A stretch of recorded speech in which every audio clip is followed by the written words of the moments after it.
Moldova is one of Europe's smallest and least understood countries, but its location gives it an importance far beyond its size. Officially called the Republic of Moldova, it is a landlocked state in Eastern Europe, bordered by Romania to the west and Ukraine to the north, east, and south.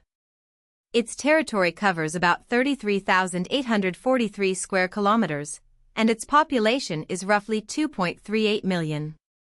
On a map, Moldova appears as a narrow strip of land between larger historical and geopolitical forces, Romanian cultural ties to the west, Ukrainian territory surrounding much of it, and Russian influence lingering from the Soviet era. Its capital, Chișinău, is the country's largest city and its main political, cultural, and commercial center. Moldova's story is not simply about a small country on Europe's edge. It is about identity, empire, borders, poverty, democracy, and the difficult choice of where a nation belongs. Geography is the first key to understanding Moldova.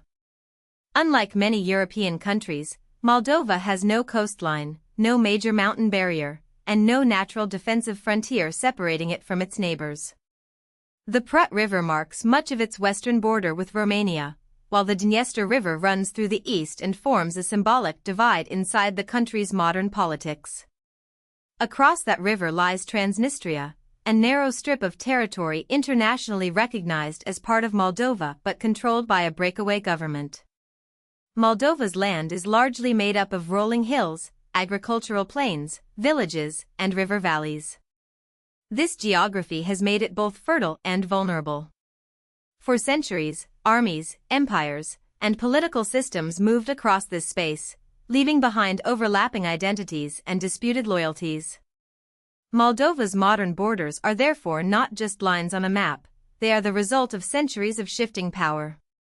Much of Moldova's historical identity is rooted in the medieval Principality of Moldavia. From the 14th century, Moldavia existed as a principality in the region between the Carpathians, the Dniester, and the Black Sea world. Over time, it became a vassal of the Ottoman Empire, meaning it retained some internal autonomy while acknowledging Ottoman dominance. This period is important because it connects Moldova to a broader Romanian-speaking historical and cultural space. The people, language, and traditions of Moldavia evolved in close relationship with neighboring Wallachia and Transylvania, the regions that later formed modern Romania. But Moldavia's eastern lands also sat near the expanding Russian Empire. That position, between Ottoman decline and Russian ambition, would reshape the region. Moldova's later political divisions cannot be understood without this earlier history, when the same land belonged culturally to one sphere but became strategically valuable to another.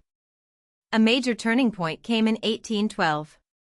After conflict between the Russian and Ottoman empires, the eastern part of Moldavia was ceded to Russia. This territory became known as Bessarabia. The name would become central to Moldova's modern history. Under Russian imperial rule, Bessarabia was gradually separated from the rest of Moldavia, which continued its political path westward. In 1859, Moldavia united with Wallachia to form the basis of modern Romania, but Bessarabia remained mostly under Russian control. Southern Bessarabia briefly returned to Moldavia in 1856, only for Russian authority to be restored over the entire region in 1878. These changes created a lasting division. One part of the Moldavian world moved toward Romanian nation-building, while another was absorbed into the Russian imperial system. Language, administration, education, and political memory developed differently on each side of the Prut River. The collapse of the Russian Empire during the 1917 Russian Revolution opened a new chapter. Bessarabia briefly became autonomous within the Russian Republic, then declared independence in February 1918. Later that same year, its assembly voted to unite with Romania. For many Romanian nationalists, this was seen as the reunion of a historic region with the Romanian state. But Soviet Russia disputed the decision and never fully accepted the loss. In 1924, the Soviet Union created a Moldavian Autonomous Republic within the Ukrainian Soviet Socialist Republic, east of Bessarabia. This was not the same territory as modern Moldova, but it served a political purpose. it kept alive a Soviet claim to the region and promoted a distinct Moldavian identity separate from Romanian identity. This tension over whether Moldovans were part of the Romanian nation or a separate Soviet-defined people became one of the deepest identity questions in the country's history. In 1940, Moldova's history changed again because of the Molotov-Ribbentrop Pact, the agreement between Nazi Germany and the Soviet Union that secretly divided parts of Eastern Europe into spheres of influence. Romania was compelled to cede Bessarabia and northern Bukovina to the Soviet Union. From this, the Moldavian Soviet Socialist Republic was created. The new Soviet Republic combined much of Bessarabia with territory east of the Dniester. During the Soviet period, Moldova was transformed politically, economically, and culturally. Soviet authorities promoted industrialization, collectivized agriculture, and strengthened Russian as a language of power and administration. At the same time, Moldovan identity was officially framed as distinct from Romanian identity, even though the languages are extremely closely related and widely understood as essentially the same by many scholars and speakers.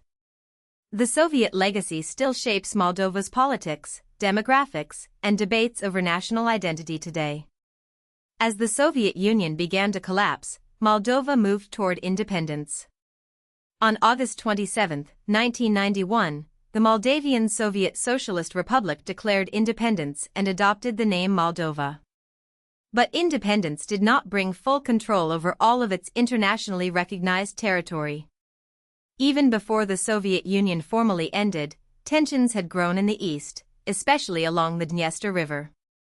In 1990, separatist authorities in Transnistria declared their own breakaway entity, fearing Moldova's possible unification with Romania and resisting the rise of Romanian-oriented national politics in Chișinău.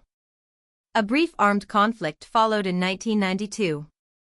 Since then, Transnistria has remained under de facto separatist control, with its own institutions, security forces, and political leadership, although it is not recognized as an independent state by the international community. For Moldova, this unresolved conflict limits sovereignty and complicates every major foreign policy decision. Transnistria is one of Europe's so-called frozen conflicts, but the term can be misleading. Frozen does not mean harmless. It means unresolved. The region lies along Moldova's eastern border with Ukraine, across the Dniester River, and contains a population with strong historical, linguistic, and political ties to the Soviet and Russian world. Its existence creates a permanent challenge for Moldova. The government in Chișinău cannot fully enforce its authority there, and the breakaway region has often been viewed as a tool of Russian influence. For decades, Moldova has had to balance its ambitions with the reality that part of its territory is outside central control. This has affected security policy, economic planning, and relations with both the European Union and NATO. Transnistria also became more strategically sensitive after Russia's full-scale invasion of Ukraine, because Moldova suddenly found itself beside a major war. Moldova's political system is a parliamentary democratic republic. Its constitution was adopted in 1994, and the country's leadership is divided between a president, who serves as head of state, and a prime minister, who serves as head of government. In practice, Moldovan politics has often been shaped by a struggle between pro-European and pro-Russian orientations, alongside domestic frustrations over corruption, poverty, and weak institutions. This changed significantly with the rise of Maia Sandu, elected president in 2020 on a pro-Western and anti-corruption platform. Sandu presented Moldova's future as tied to reforms, stronger rule of law, and closer integration with Europe. Her presidency has not erased Moldova's divisions, but it has made the country's strategic direction clearer. Under her leadership, Moldova has pursued European Union membership more openly and has taken a firmer stance against Russian aggression in the region. Moldova's push toward the European Union is one of the most important developments in its modern history. In June 2022, the country was granted EU candidate status, a major symbolic and political step. On December 13, 2023, accession talks began. This does not mean Moldova will join quickly. EU membership requires deep reforms in justice, governance, economic regulation, anti-corruption enforcement, and democratic institutions. For Moldova, the process is both an opportunity and a test. EU integration promises access to markets, investment, legal standards, and political stability. But it also forces the state to confront long-standing weaknesses. Moldova's small economy, unresolved territorial dispute, and domestic divisions make accession challenging. Still, candidate status changed the country's trajectory. It gave Moldova a concrete European path at a moment when Russia's invasion of neighboring Ukraine made neutrality and ambiguity feel far more dangerous than before. Security is one of Moldova's most difficult dilemmas. The country has a constitutional commitment to military neutrality, meaning it is not officially aligned with military blocs. For years, this neutrality was presented as a way to avoid provoking conflict and to maintain balance between East and West. But Russia's invasion of Ukraine dramatically changed the regional environment. Moldova's president, Maia Sandu, strongly condemned the invasion and has suggested reconsidering the country's strict commitment to neutrality in favor of closer cooperation with NATO. That idea is controversial. Supporters argue that Moldova needs stronger security partnerships because it is small, vulnerable, and affected by Russian pressure. Critics fear that moving closer to NATO could increase tensions, especially because of Transnistria. Moldova is therefore caught in a strategic paradox. Neutrality may not guarantee safety, but abandoning it could create new political and security risks. Economically, Moldova faces some of the toughest conditions in Europe.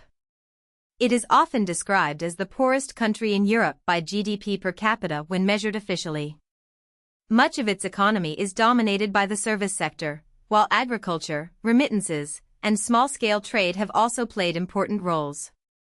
Many Moldovans have emigrated for work, especially to the European Union and Russia, sending money home to support families. This has helped households survive but has also contributed to demographic decline and labor shortages. Moldova's Human Development Index is among the lowest in Europe, ranking 86th in the world in 2023. At the same time, the country is not stagnant. It ranked 74th globally on the Global Innovation Index as of 2025, showing that even a poor country can develop pockets of creativity, technology, and reform potential. Moldova's challenge is turning potential into broad prosperity. Moldova today is a member of several major international organizations, including the United Nations, the Council of Europe, the World Trade Organization, the Organization for Security and Cooperation in Europe, GUAM, the Organization of the Black Sea Economic Cooperation, and the Association Trio. These memberships reflect Moldova's effort to anchor itself in international rules and regional cooperation. But its future remains uncertain because Moldova sits at the meeting point of competing histories and strategic visions. It has Romanian cultural roots, a Soviet institutional legacy, a breakaway region tied to Russian influence, a border with war-torn Ukraine, and a government seeking European integration. That is why Moldova matters. It is not powerful in the traditional sense, but it represents many of the central questions facing Europe: how small states survive between larger powers, how democracy develops under pressure, and how unresolved borders can shape the destiny of an entire nation. If you found this helpful, please like this video and subscribe for more explainers.